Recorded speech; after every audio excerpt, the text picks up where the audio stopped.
I'd like to tell you a story about the Golden Age Prince. The Golden Age Prince. In November 1572, a star flashed out of the constellation Cassiopeia, startling the world. Brighter than Venus, it was clearly visible even in the light of day. Many who saw it reported that this guest star, as the comet was called, had a remarkable similarity to the luminous star that guided the Magi, the Bethlehem star. Its coming amazed the world. But while astronomers were baffled by its appearance, the great Swiss mystic physician Paracelsus had prophesied the coming of the special star more than a century earlier, calling it a harbinger of a great renovation of society. There is nothing concealed that will not be revealed, he said. The comet will announce the presence of a marvelous being who as yet lives not, but who will reveal many things. This marvelous being would be a master of all arts and would come bringing three treasures for mankind, gifts that would change the face of the world. This prophecy by Paracelsus, delivered in the 15th century, foretelling a renovation of society, came at an unlikely time, for even into the 16th century, men neither knew nor desired to know more than was to be learned from Aristotle, a strange thing at any time. Learning had practically come to a standstill, and scientific experimentation was virtually non-existent, except in the alchemical laboratories of the mystics. But with the sudden appearance of the comet in Cassiopeia in 1572, Europe exploded with geniuses. Historian Alfred North Whitehead, in his book, Science and the Modern World, has referred to a ferment of ideas which were initiated with the sudden intellectual revolution of the 16th century, which he says bequeathed formed systems of thought touching every aspect of human life. It is the one century which consistently and throughout the whole range of human activities provided intellectual genius adequate for the greatness of its occasions.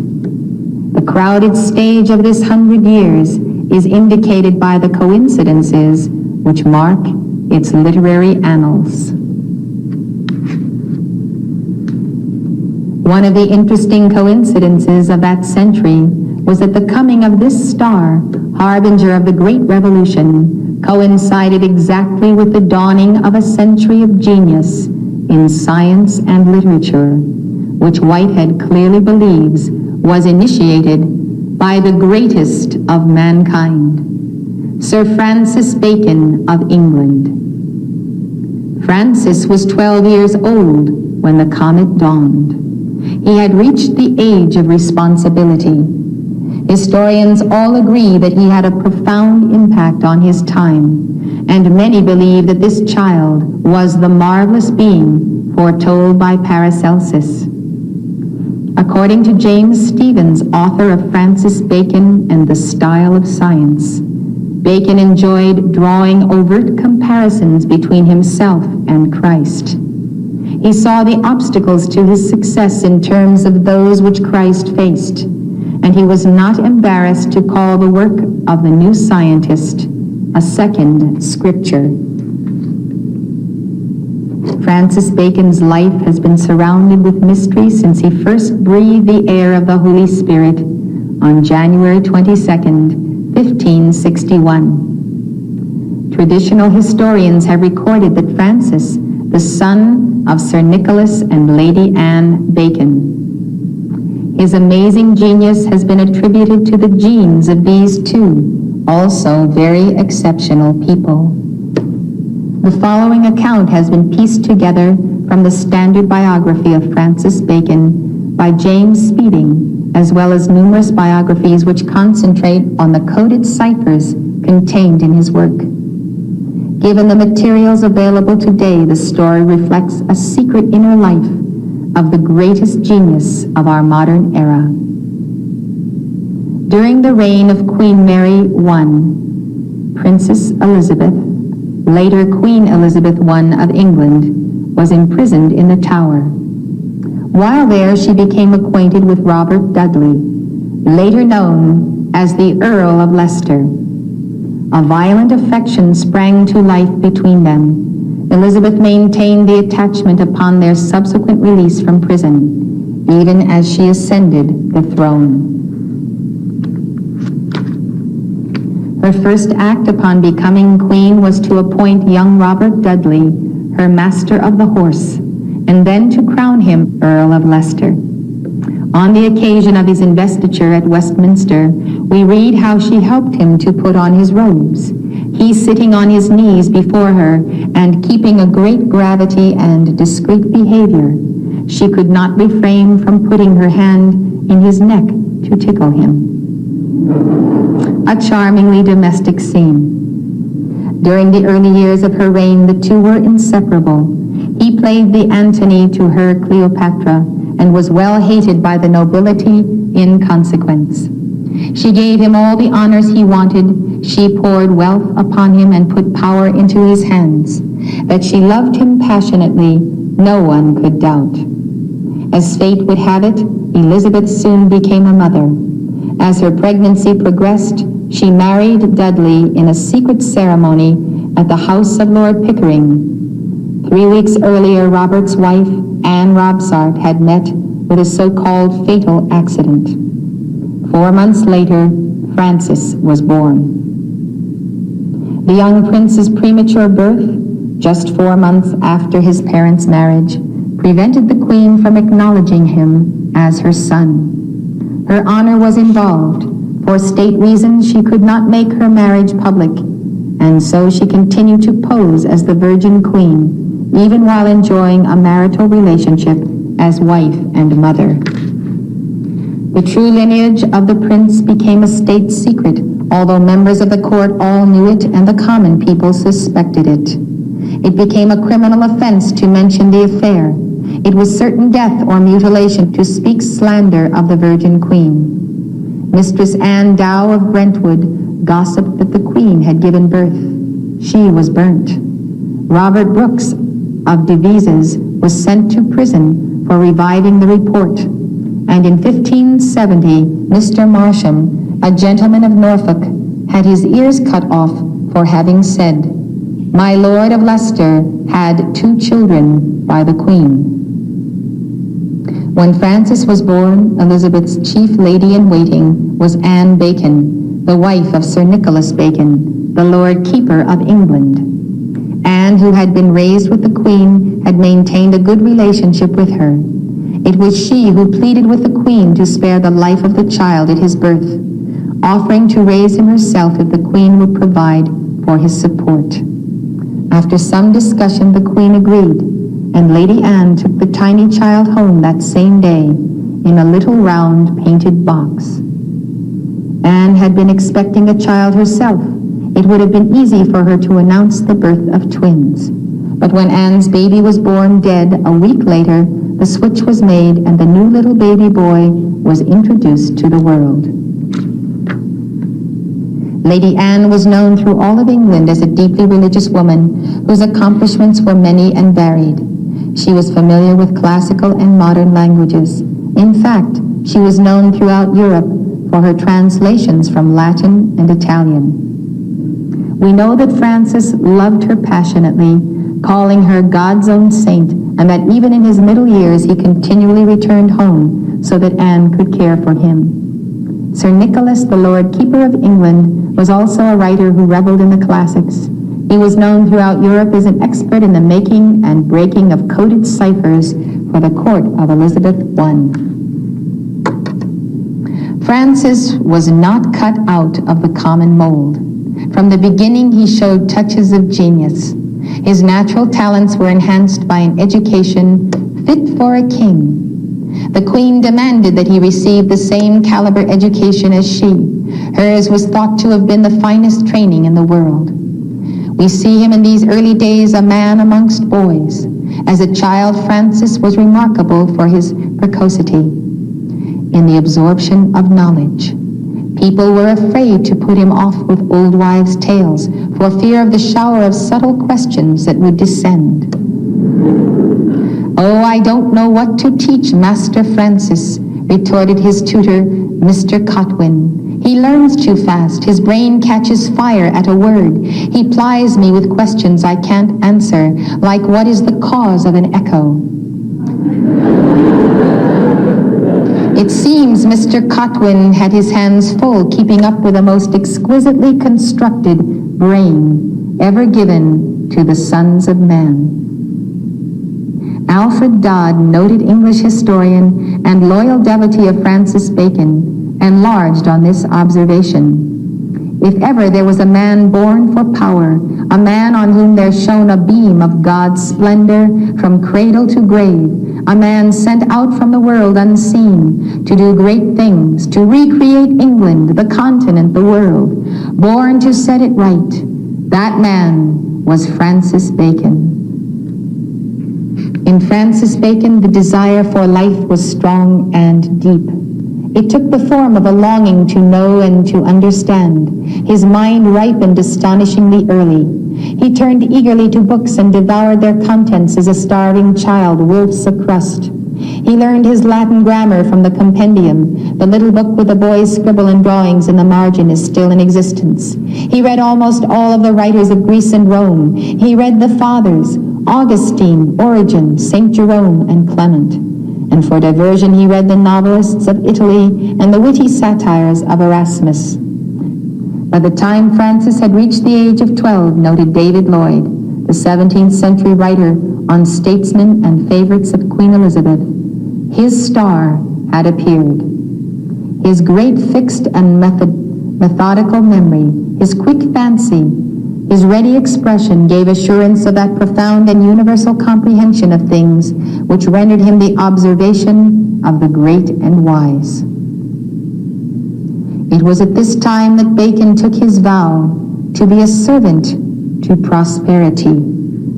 When he was 12 years old, Francis wrote a play and took it to Mr. Cotwin. The play was in Latin and smacked strongly of Plautus. It was called Rex Philosophus, the Philosopher King. While his mother objected to drama altogether, she felt that play acting was wicked, an invitation of the devil to trap souls. But the Greeks were heathens and their acting of plays didn't matter because they were doomed poor souls to go to hell anyway. Mr. Cotwin knew that the Queen was fond of children and always delighted when they offered her pretty little speeches in priest's Latin, and Francis was quite obviously her favorite.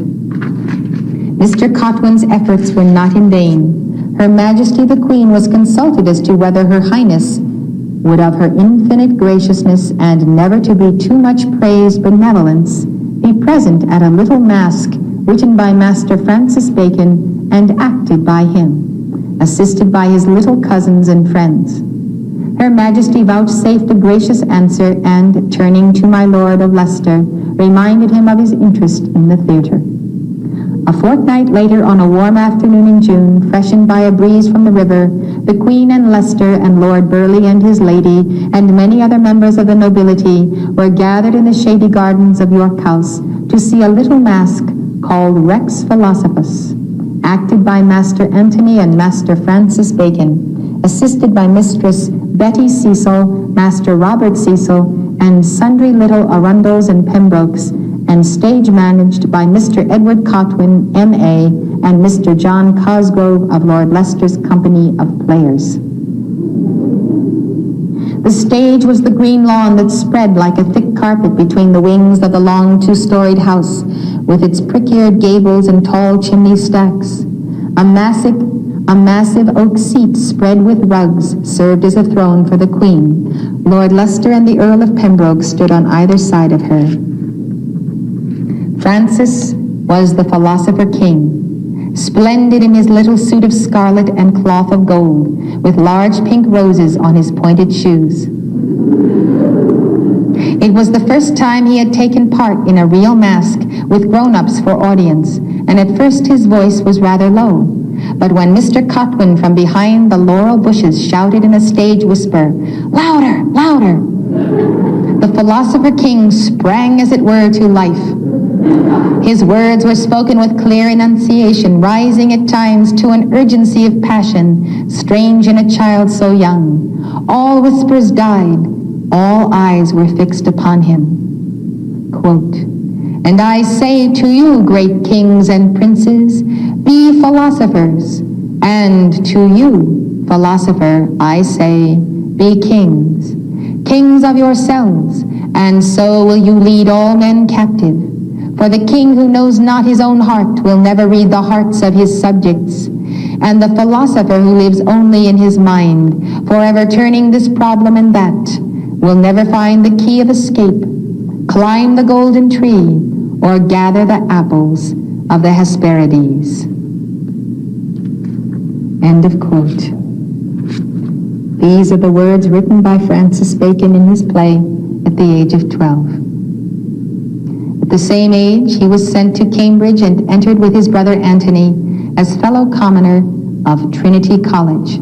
There he hoped he would learn all that men knew, for to his way of thinking, ignorance is the curse of God, knowledge the wings whereby we fly to heaven. Francis soon found, however, that he could not get to heaven from Cambridge.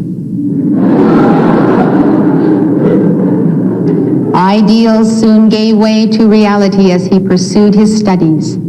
In a very often quoted passage, Bacon's biographer recounts the determination of Francis on the occasion of his entering into his 12th year. Quote,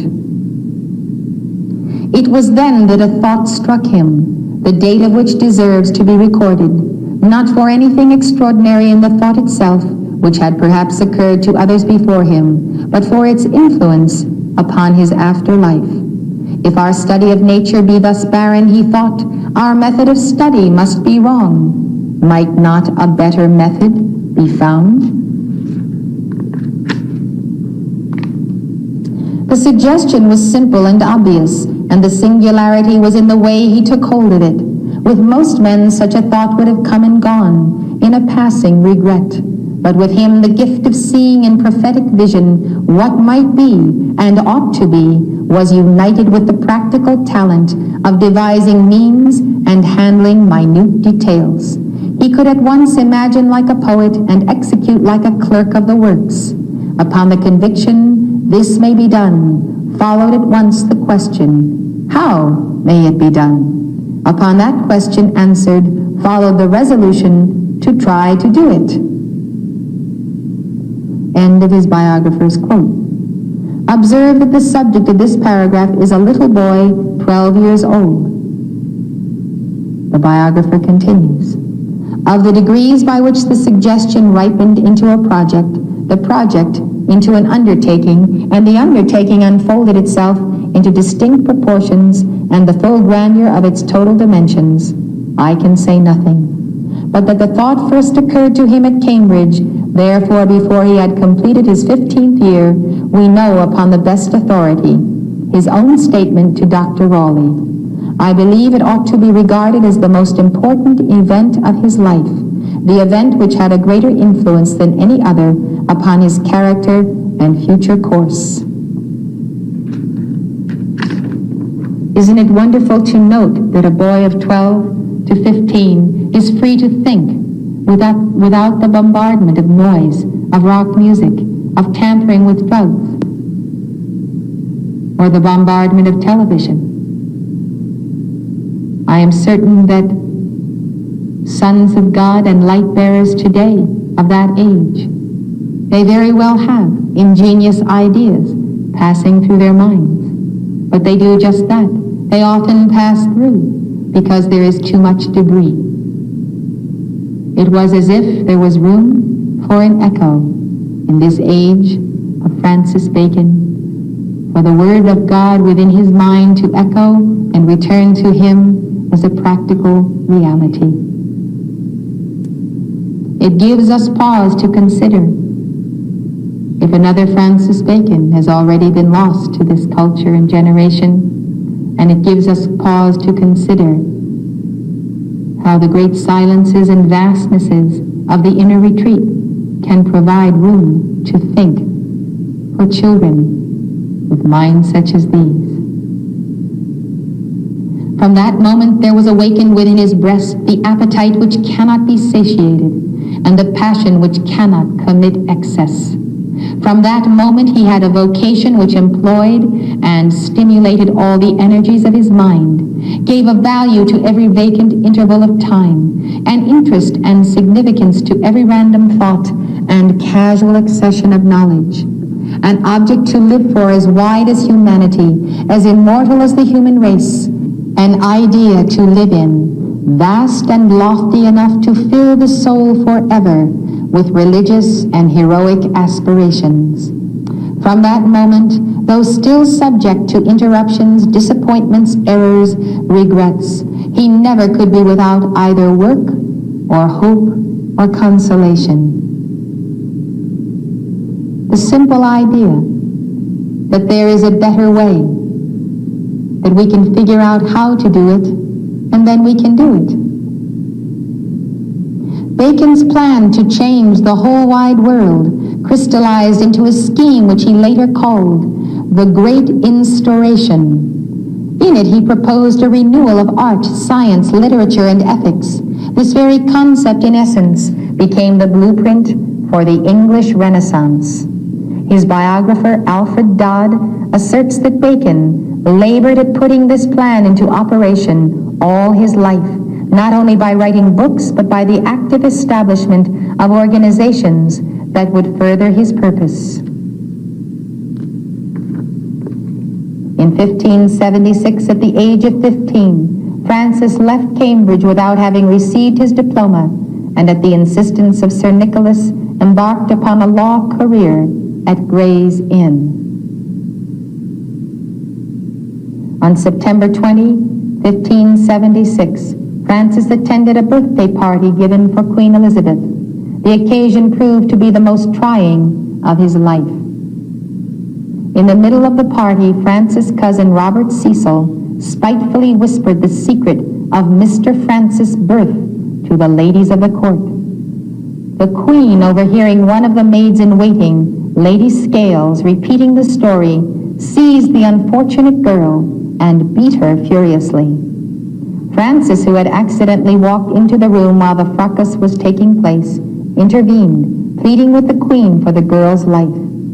The truth came pouring out of the Queen's own lips, and enraged that he should have taken the girl's side, she said to him, "Though you are my own child, I bar you from the succession for withstanding your mother."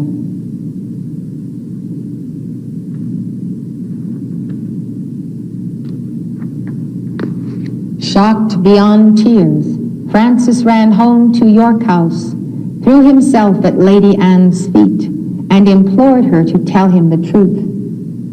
Reluctantly, she unraveled the true account of his birth, admitting that the Queen would have had him killed had she not pleaded for his life. To soothe his pain, Francis wrote several sonnets to the Queen. Wrapped in mystery, they have never been quite understood by the literary community. When the Queen realized how uncomfortable the truth could be for her, she sent Francis to Europe in the care of Sir Amias Paulet, her ambassador to the French court. She needed some time in which to decide what to do about this incognito young prince of hers. She entrusted him with a mission to study cipher writing under the French experts, and to be trained in statesmanship by the French king, Henry III. It was at the French court that Bacon first felt the waves of the Renaissance, which were sweeping across Europe. Here among the French literary circles, he learned the intricacies of ciphers, and it was here that he contacted the secret societies that had waged a relentless intellectual war against the Church of Rome from the time of Dante. He learned the art of secret writing, how to communicate through the open print by purposeful misprints, watermarks, hieroglyphics, headpieces, tailpieces, symbolic pictures, etc. He became saturated in the ancient mysteries, their rites, and their inner interpretation of the old world nature myths. He studied the works of the mysterious Pythagoras, learned the science of numbers and how to apply them to the printed word as a sacred seal. After 3 years of joyful living in Europe, Francis had a dream in which he saw the house of Sir Nicholas smeared with tar. Taking it as a warning of tragedy, he hurried home to England, arriving too late to see his beloved guardian again before he died. One of his admirers wrote of Francis at this period of his life, "When the passions fan out in most men, poetry flowers out in him. Old when a child, he seems to grow younger as he grows in years. Yet with all his wisdom, he is not too wise to be a dreamer of dreams." Upon his return to England, Francis attempted to pressure the Queen into formally acknowledging her responsibility for him. But she continually disowned her flesh and blood, denying him any offices under the crown. While Francis sought a paid position so that he could be financially self-supporting, the Queen and her ministers frowned upon his efforts to make himself independent, obviously afraid lest he attempt to secure his natural rights as a Tudor.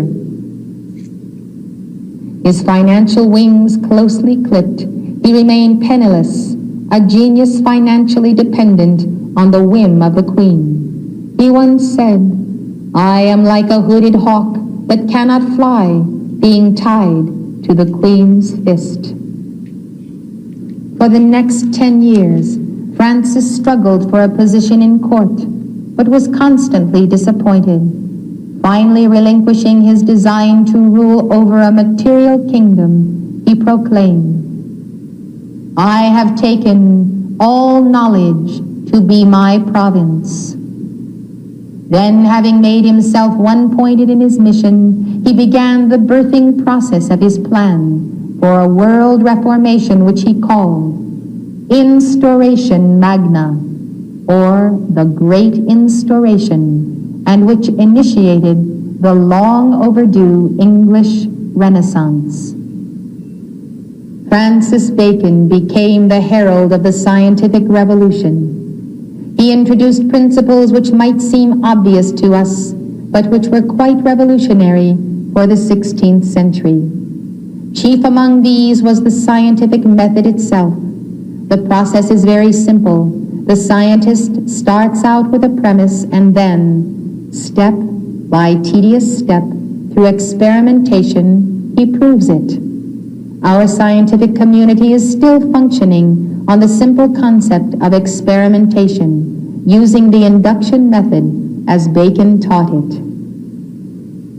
By the time some of his philosophical works were in print, Francis Bacon had been appointed to a seat in the House of Commons, beginning a career of service which was characterized by both purity and popularity. During the 3 sessions of Parliament in which Francis Bacon served, England experienced some of her most important political victories, including the defeat of the Spanish Armada in 1588. As one of its most outspoken members, Bacon championed the rights of the common man by advocating reforms of all kinds. He maintained that laws were made to protect the rights of the people and not to sustain lawyers, and that laws should be read by all and known to all. He was always striving to make England great, her people free, and prosperity to abound by sweeping away long-standing abuses and class privileges. He introduced bills that created much dissension and division among members of Parliament, bills which defended the plight of the common man against the long-standing injustices of the ruling classes within the court. And while he eventually wielded great power in the House of Commons, Bacon never once tipped his hat to the side of the forces of reaction or tyranny. No one at court could match his tongue of fire or the reverence he inspired in those who heard him speak. He had a soft voice, a laughing lip, and a melting heart which won him many friends. This incredible sense of justice was later to become his downfall politically, as his reform measures threatened some of the most renowned and powerful lawyers of his day. Even his cousin Robert Cecil, then Secretary of State, and Lord Burleigh, his uncle, were extremely jealous of the inner power Francis possessed. They knew it could lead him into a position of power at court, and ultimately, if he were to pursue it, even to the throne itself. Cecil's jealousy of Francis and his constant whispering about him to the Queen fortified her position against any reward of advancement for Francis. Upon the death of Elizabeth I on March 24, 1603, James VI of Scotland, son of Mary, Queen of Scots, succeeded to the English throne, becoming King James I of England. Francis tried to spark the heart and mind of James by sharing with him his philosophies concerning his vision of utopia. He dedicated his famous book, The Advancement of Learning, to the king, and even convinced him to become a brother Mason. When Francis married Alice Barnum, a woman many years younger than he, and a commoner at that, many people suspected that Francis was assuring James that Francis was not a rival for the throne of England, for no child born to a commoner could have become heir to the English throne. Unlike Elizabeth before him, James awarded Francis many offices at court, including Solicitor General, Clerk to the Star Chamber, Attorney General, Lord Keeper of the Great Seal, Lord Chancellor, and Viscount St. Alban. The Chancellorship was the highest office in the land, next to the king. At least one individual, however, was not so grateful for the wisdom of Francis Bacon. Sir Edward Coke, his fellow attorney in Parliament, watched Francis rise to power with dismay. Coke had detested Bacon from the day Francis entered the House of Commons as a young man. The two were in every way opposites. Coke was rich and powerful, 10 years older than Francis, a lawyer of repute with a ready, bitter tongue, a narrow mind that revolved exclusively around musty law tomes, and the miserly gratification of making and hoarding money. Francis was usually poor and penniless, a young idealistic barrister who loved literature above most things, whose only use for money was to spend it in the pursuit of wisdom and the upliftment of his fellows. He had, moreover, the mouth and heart of an ancient orator, not the mere logic chopping of some of his peers. Coke hated Francis for his genius. Coke's inferiority complex stirred in the presence of one who he intuitively recognized as his intellectual superior. And he hated him all the more, knowing Francis Bacon to actually have a prouder lineage as a Tudor prince than his own.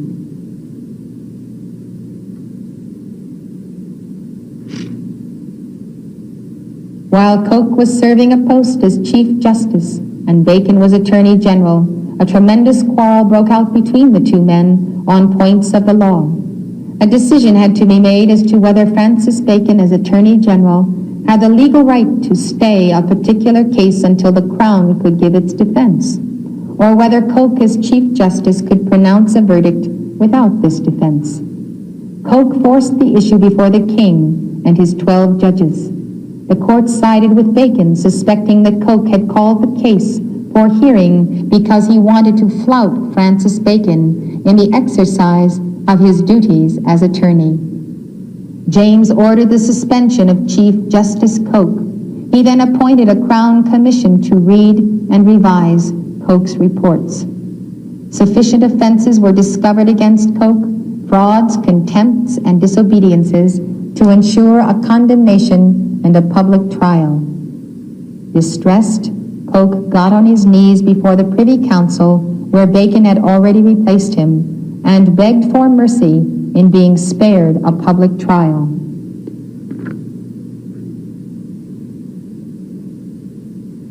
Responding to his pleas, Francis wrote to the king in Coke's defense.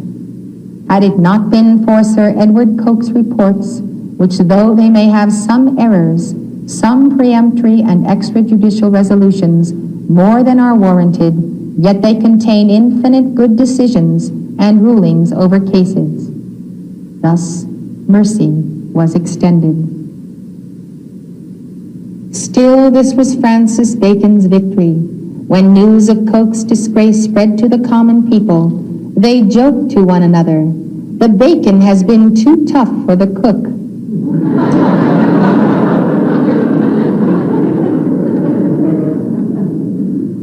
Coke's humiliation so embittered him that he now lived but for one thing, the complete and final ruin of his adversary. He quickly began laying his plans for the demise of Francis Bacon. He became the ringleader of a group of men who united under a banner of hate, each with a personal reason to see Bacon fall. Sir Lionel Cranfield, second in command in Parliament, became Coke's right-hand man in this conspiracy. Like his leader, he despised the virtues of Francis Bacon. But while Coke would be satisfied with Bacon's ruin, Cranfield had his eyes on Bacon's titles. George Villiers, the king's favorite because of his handsome face and figure, whom James had made Duke of Buckingham, hated Francis Bacon, although he often posed as his friend, because he coveted the chancellorship. Reverend John Williams, chaplain to Bacon's predecessor, believed that the chancellorship should belong to the clergy, as it had in the past. Seeking this office for himself, he joined ranks with a conspiracy to oust Francis Bacon from the chancellorship. Then there was John Churchill, a crooked lawyer of the Chancery Court, infamous for forging Chancery orders. Bacon, who presided over the Chancery Court, happened to detect him in an act of forgery. Churchill could have been prosecuted, fined, and imprisoned for this offense. But Bacon was merciful and simply dismissed him. Churchill vowed vengeance upon the Chancellor for his dismissal. Resolving not to sink alone, he flew to Sir Edward Coke for help. John Churchill became the key to Coke's conspiracy. Realizing that because of his position in the Chancery Court, Churchill knew the face and name of every disappointed suitor, every dupe that had been hurt by law or who thought he had been, a bargain was speedily struck between the two men. If Churchill could produce evidence of corruption in the Court of Chancery, Coke pledged him restoration to his former position if by this evidence Francis Bacon was ruined. In each case, these disappointed suitors could not accept the justice of their own judgment or the mercy of Francis Bacon. They hated him for his mercy, because mercy is a quality of his Christhood, his genius, his guardian angel. It is easy to see that these individuals were the serpent class, the bastard sons, who could not take the chastening of the Lord through the master, Francis Bacon. Thus they conspired against him, even as others had conspired against Jesus Christ, against Thomas More, and others of the great lights of history. Coke's first blow as Parliament returned to session in January of 1621 was to move for a committee to investigate the grievances of monopolies. A report was prepared by Coke, who because of the momentum of his moves against the Crown had become the accredited leader of the House of Commons. Coke met his hated rival face to face before the entire British Parliament and recounted his list of the Crown's abuses concerning patents. He twisted the facts to make it appear as though Francis Bacon alone was responsible for the abuses of the Crown, even while it was apparent that one of the patents which had been most abused had actually been sealed with the King's own hand. Yet the king joined Coke's choir in placing the guilt upon Bacon's head, stating, "I am not guilty of those grievances which are now discovered. I grounded my judgment upon others who have misled me." On this premise, Coke arranged for another committee to investigate the abuses of the courts of justice, with particular reference to the Court of Chancery, the court over which Bacon presided. While some members of Parliament questioned whether they had any power over the king's court, Bacon responded that as far as he was concerned, they had full leave to make any search into his court. Law reform had after all been Bacon's theme for many years. Without the actual consent of the Lord Chancellor, Coke could not have moved one step. This was the opportunity the conspirators were waiting for. And Francis Bacon gave them the full opportunity to outplay their hand and their identity. In fact, Bacon's first speech, after taking his seat in the Chancery in 1617, had contained a proposal for the removal of all abuses, such as fees, gifts, and presents, connected with lawsuits. John Churchill, the corrupt Chancery official who had been dismissed by Francis Bacon, had in the meantime been employed by Coke to search for discontented litigants to lay complaints. Finding some eager to get even with their judge, he had his lists prepared with dossiers of details, which Coke had in his pocket, ready to produce at the right moment. Suddenly the storm broke upon Bacon's head. Coke and Cranfield presented their list of alleged briberies, accepted by Francis Bacon in the execution of his office as Lord Chancellor. Bacon was taken totally by surprise, as were the other members of Parliament, who had always respected the integrity of the man and his office. Bacon, in his first 4 terms, had made 8,798 orders and decrees, and freed more than 35,000 suitors in his court from the law's uncertainty. Scarcely one of Bacon's decisions had ever been reversed. In his determination to defend his good name, Francis responded to the charges. "I know I have clean hands and a clean heart, and I hope a clean house for friends and servants. But Job himself, or whosoever was the justest judge, by such hunting for matters against him as hath been used against me, may for a time seem foul, especially in a time when greatness is the mark and accusation is the game. I praise God for it. I never took a penny for any benefice or ecclesiastical living. I never took a penny for releasing anything I stopped at the seal. I never took a penny for commission of things of that nature. I never shared with any servant for any second or inferior profit."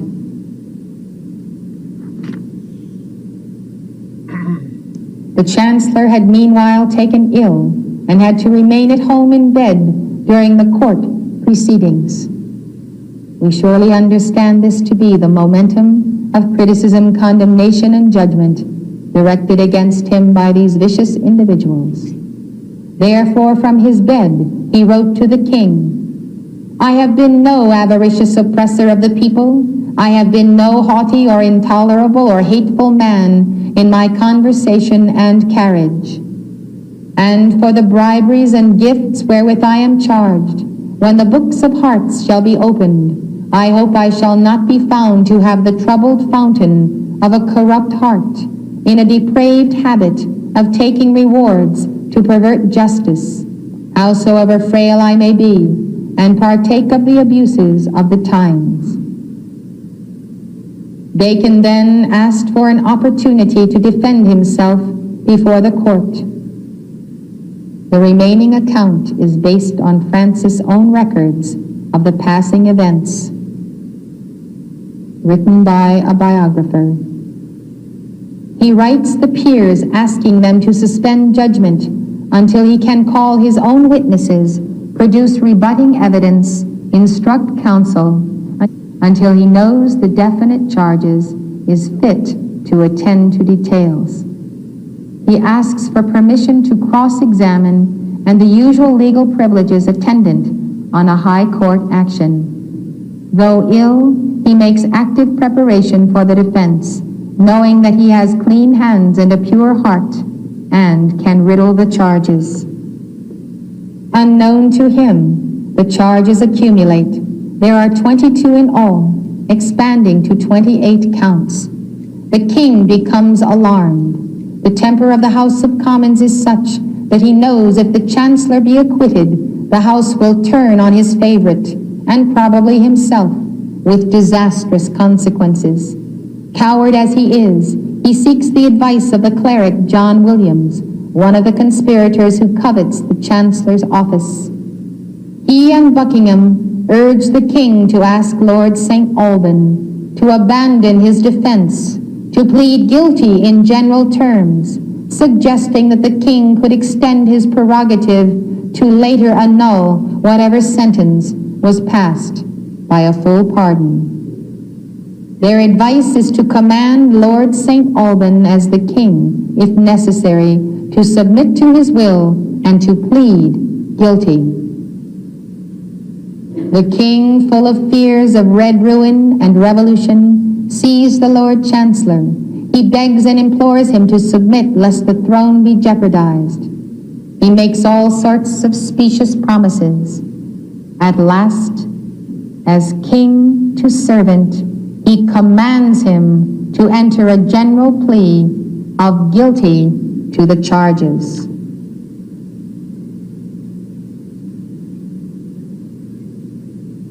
The Lord Chancellor submits. From his point of view, the king in his office as king can do no wrong. He has therefore no free personal choice.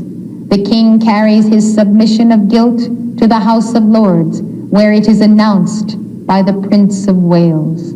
The Lords are stunned at the bare news. For many minutes there is a dead silence. But the Buckingham, Coke, Cranfield gang, armed with foreknowledge, have laid their plans. Their enemy is helplessly in the trap. Their friends in the upper house, to humiliate him, demand that he pleads guilty to each particular charge. There is no way of escape. He cannot draw back. He receives the details for the first time. He writes guilty and leaves his notes on each case. Coke presses that he should be executed and talks of precedents to justify such an act. Bacon is, however, fined, imprisoned, and stripped of his office. While imprisoned in the Tower, Francis wrote to the king for mercy. I was the justest chancellor that hath been in the 5 changes since my father's time. And when he was finally released from prison, he wrote again,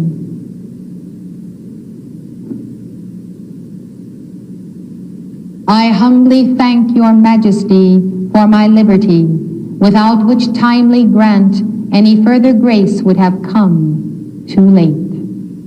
But your majesty that did shed tears in the beginning of my trouble, will, I hope, shed the dew of your grace and goodness upon me in the end. Let me live to serve you, else life is but the shadow of death.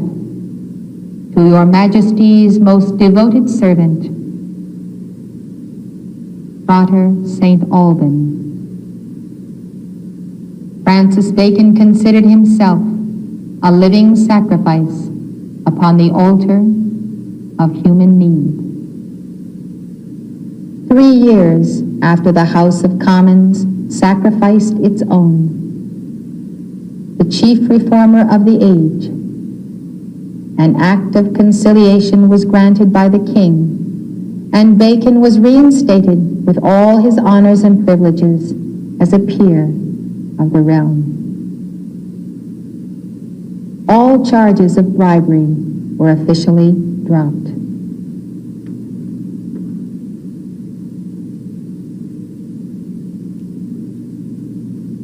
At home with his friends and family, Francis was received not as a man vanquished and disgraced, but as one magnificently victorious.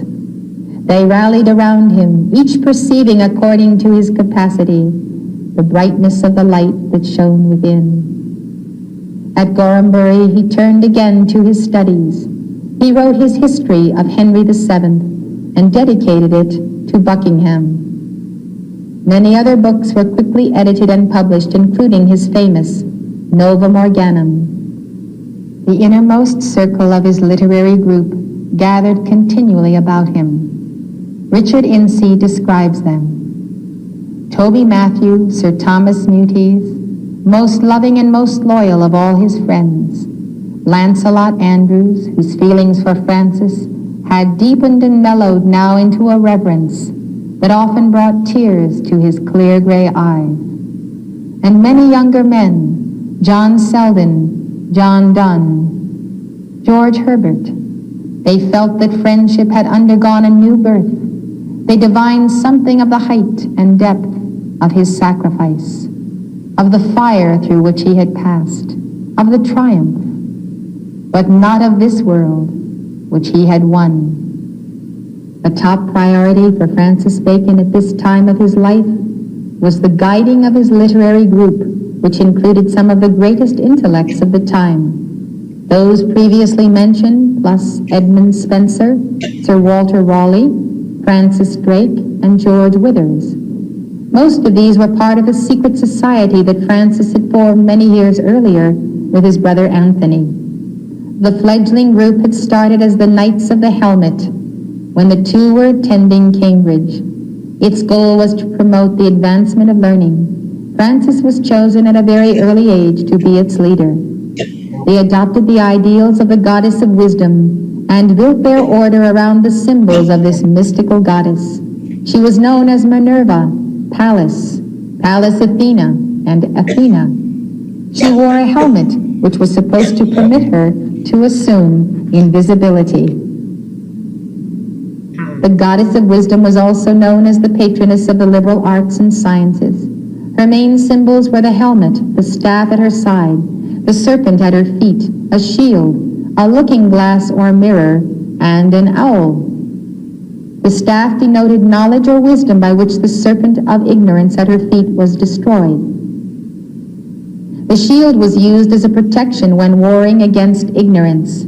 The glass or mirror was a means of receiving and transmitting knowledge or wisdom by reflection, and the owl denoted secret wisdom. The small band of knights eventually grew into another group, the Fra Rosy Cross Society. The members of this group assumed invisibility even more than the previous circle had. They saw to it that all of their works were marked by code so that they might be identified by one another. Eventually, this group was transformed into two others, officially called the Fraternity of the Rose Cross and Freemasonry, respectively. The early Rosicrucians and Freemasons were all sworn to secrecy regarding Francis' true identity and the authorship of his many works, including some which were published under their own names. These men are believed to have collaborated on many of the works attributed to the English Renaissance period.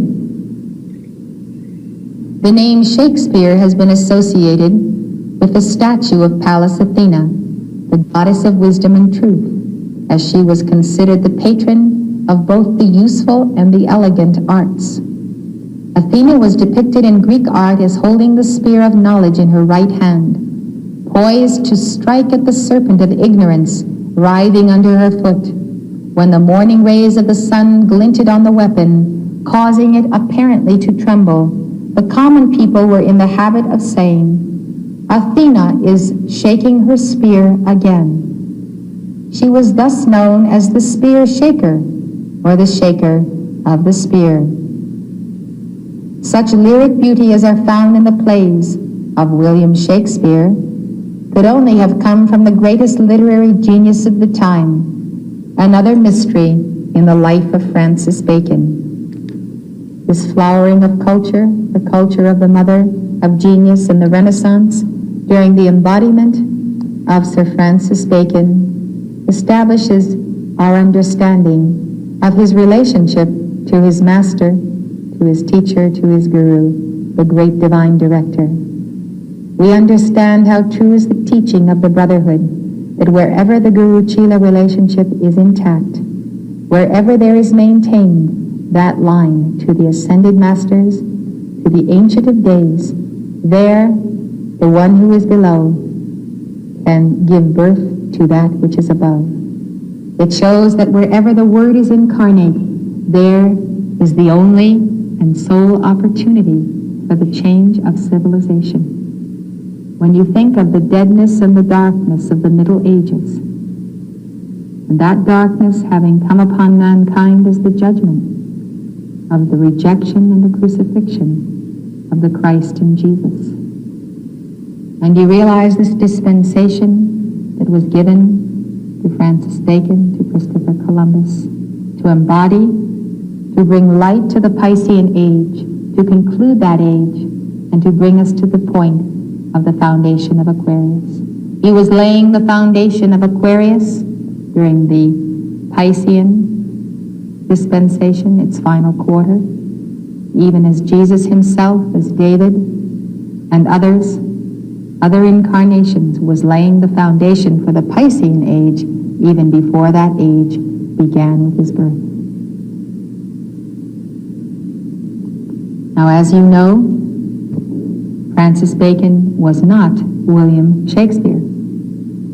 Many students confuse that, and they think that Francis Bacon was William Shakespeare. William Shakespeare was a separate and independent person by that name. He lived and died. Francis Bacon merely used his name and signed his name to his plays to conceal his own authorship. Through his brilliant mind, his unending creativity, and his understanding of the psychology of souls, Francis was able to inspire an entire company of men to work with him, recording act after act of the most entertaining and educational stories ever told. His intent in publishing these under fictitious authorship was to leave an open door for his radiant thoughts to reach the common man of England. A teaching on morals seen through the drama of life has more impact than words on a library shelf.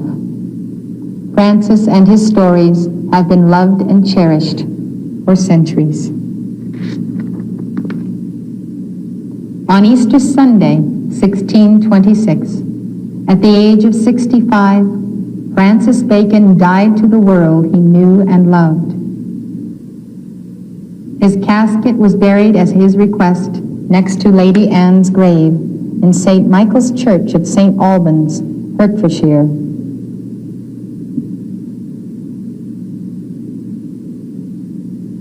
Upon his death, scholars all over the world united to acclaim Francis Bacon the greatest poet who has ever lived. No less than 32 Latin eulogies were published by Dr. Raleigh, Bacon's chaplain. Dr. Raleigh suppressed many more eulogies than were published, lest they revealed too much of Bacon's real identity. And a very enigmatical utterance was made by Henry Oakley. Oakley said, "He is gone. The word suffices for our grief. That he is dead, we say not." Why all the mystery again surrounding Bacon? As we examine the details of his death more closely, we discover that each one of 4 different writers, contemporaries of Bacon writing on his death, assigns a different place for the event. One says that he died at the house of Lord Arundel at Highgate, another that it happened at the house of his friend Dr. Parry in London, a third that he died at the house of his cousin Sir Julius Caesar in Mushwell Hill, and a fourth that he died at the house of his physician Dr. Witherbourne. Not one of these authorities either confutes or confirms one another, and no one has actually claimed to have been with Francis when he died or to have seen his dead body. Long research through a collation of books and records has indicated that, in fact, Francis St. Alban did not really die in 1626. We may suspect instead that all those who reported on his death were in league with one another, each pledged to suppress the true location of the revered adept. When in 1626 Francis held a public funeral for himself, his intention was that he should die not of the flesh, but a philosophic death to the world. His friends helped arrange a feigned funeral in which an empty crypt was sealed in St. Michael's Church. It is said that Francis, dressed in the garb of an old woman, actually attended his own funeral.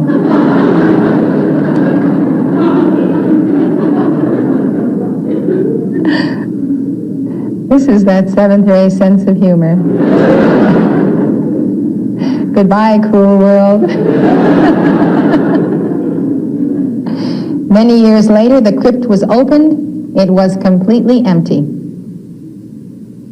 Members of the secret societies of Europe believe that after his funeral, Francis banished himself forever from his beloved Emerald Isle. Disguised, he escaped to the continent of Europe, where he is believed to have lived for over 40 years under various fictitious names. Contemporary Baconians believe that Bacon continued to write and to publish works under those pen names, and that he also used the names of the famous writers who belonged to his literary group. The following sentiments are the expressions of Alfred Dodd, probably the biographer who most understands the soul behind the man, Francis Bacon. Lovers of Francis Bacon have been chipping away at the funeral urn, the tomb, to free the awakening spirit. The personality within is still veiled from common eyes that see not, and common ears that hear not. But to you that have vision, a sense of beauty, a love of truth, the stone which has hidden and sealed Francis Bacon will be rolled away at your sympathetic touch. From those dead ashes, a new creation will arise. He will be seen and walk and talk with you of the Via Dolorosa, of the stations of the cross, of Gethsemane, of Calvary. The great magician walks once more among the sons of men. Lord St. Alban, the founder and father of modern free and accepted or speculative masonry. Shakespeare, the lover of humanity. He will rewrite history. He will throw into confusion all the literary highbrows who have chattered so foolishly. He will dissolve fond myths, monuments, and shrines with the charm of an indulgent smile. He will live as Shakespeare, a personality to be loved in the hearts and minds of men forever.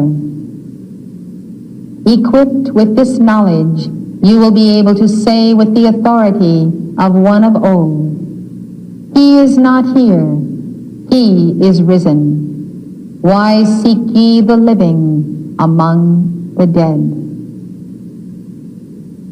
Alfred Dodd, his beloved biographer. Well, we can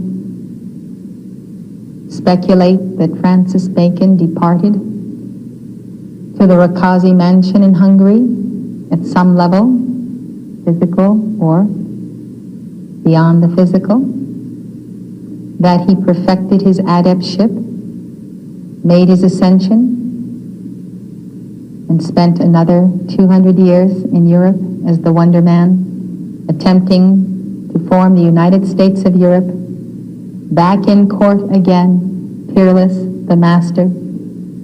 He was seen to be leaving the court of Versailles, and all of a sudden, through one more door, and he was disappeared. All of the feats that he performed, which are very exciting reading, dedicated his heart in those centuries, the remainder of the 17th, 18th century, he was still seen in the 19th century, always appearing younger and younger. So the Wonder Man of Europe did not desire to take his ascension and go on to Elysian fields. He never became King of England. Yet he was the magician that gave a new birth to England, to America, and he wanted with all his heart to give that new birth to Europe. 2 centuries for an ascended master is a long, long time. Every second of those centuries can be spent in cosmos in an equivalency of 1,000,000 years. He confined himself to that arena. Everyone of European descent or every European student ought to realize how much the Master Saint Germain and his guru has cherished that land and its people, because they're the people of the prophet Samuel, the 10 lost tribes of Israel. And there they re-embodied all over those nations to follow the new Atlantis, to the new world, to follow the Ark of the Covenant that went to America precisely when Saint Germain discontinued struggling with Europe and turned his attention to form the United States of America. That turning point came in the hour of the French Revolution. We can well understand why. At that moment he moved on. Obviously, he had already been preparing the United States. He was there in all of the preparations that happened long before, decades before the French Revolution. So at the time of the French Revolution, he was in Versailles, he was throughout Europe, and he was right there with Washington. Obviously, the Wonder Man, the Ascended Master. How he has cherished God government on earth. And this dedication of Francis Bacon to the true mission of Jesus Christ is so clear. It's the Lord's Prayer. Jesus only had to say one line for Francis Bacon to spend 2,000 years embodying to make it happen. Let thy kingdom come on earth as it is in heaven. And how did he propose to do it? By God government and by alchemy. By the elixir of youth, by the universal panacea for curing all diseases, which obviously is the light of the sacred fire, the violet flame, the Holy Spirit. He desired to bring God's kingdom into manifestation within you and within me and within every nation. He certainly faced tyrants and serpents with the most amazing skill. You can see him looking through them as though they were glass bodies, beyond them to Almighty God, whose servant he was. Thomas More had the same respect for the king as Francis Bacon did. While the king was the king, they were the king's good servant. As More said, but God's first. I'm sure Francis Bacon bore that sentiment. We were at Gray's Inn in London, where Bacon had studied, and at the inn where More had studied. The inn means simply the school and the library.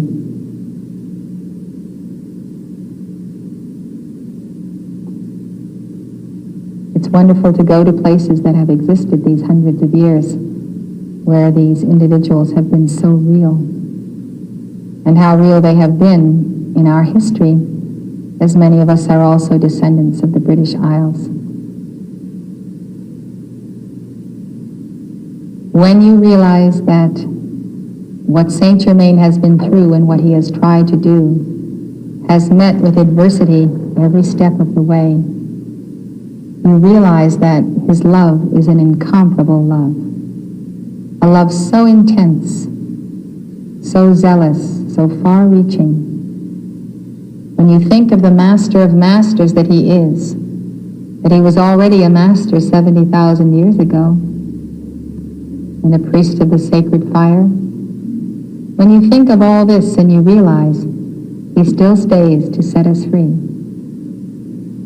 it is the most wondrous example we know, and that the Ascended Masters know, of a living person that is so tangible that we can see him in this very room, we can touch him. He is more physical than ourselves, more real, more concrete. He is a greater friend than any friend we ever know or have known. His mind is so vast that I feel almost as a beggar to even attempt to be his messenger, to think that he has to put up with my vessel to get across what he wants to get across. But you know, he doesn't have to stop with me. All of the marvelous advances in science and literature and culture that he has sparked can become your fort, and you can become spokesman for Saint Germain in a very detailed way through the technology which his scientific method has brought through. I think we should all dedicate ourselves to be spokesmen for Saint Germain, for he has so many, many, many talents and ideas in every field of human advancement that even with all of us, he may not get it all said. So I know the fervor of your heart's love for Saint Germain has brought you here before you even knew the name of Saint Germain. Because he is the spearhead of the Great White Brotherhood's movement, it is his life that is laid on the line for you, and he is the one that bears your karma and has made the sacrifices, with El Moria and all the rest supporting him.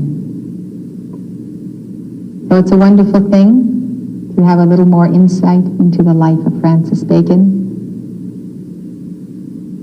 Not so much to know that he suffered a conspiracy and betrayal, but to know how he faced it.